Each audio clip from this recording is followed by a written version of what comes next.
নমস্কাৰ, আশা কৰোঁ আপোনালোক সকলো ভালে আছে।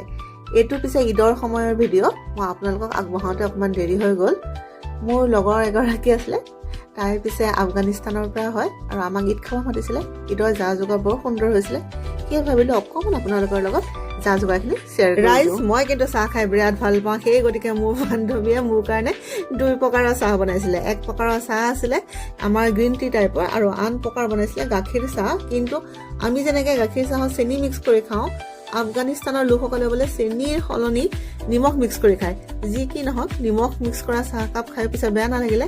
আৰু এখেত পিছে আমাৰ একেবাৰে নতুন সদস্য, এওঁ 2 মাহে হৈছে। আমাৰ এই অকণমানিকেইটা মোৰ বিৰাট মৰম লাগে।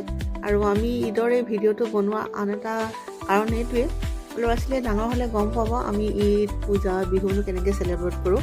একচুৱেলি মই এই সৰু সৰু ফাংচনবিলাকৰ মাজেদি ইয়াত থাকিও সিহঁতক শিকাব বিচাৰোঁ যে আমাৰ বিহুনো কেনেকুৱা বা পূজানো কেনেকুৱা, ঈদনো কেনেকৈ চেলিব্ৰেট কৰোঁ। নতুন প্ৰজন্মই জানিলেহে আগলৈ সেইখিনি বস্তু আগবঢ়াই নিব পাৰিব, নহয় জানো? চ' বন্ধুসকল, 2 কপিমান ফটোকে স্মৃতি হিচাপে লৈ আজিলৈ আপোনালোকৰ পৰা বিদায় ল'ব ওলাইছোঁ। ধন্যবাদ।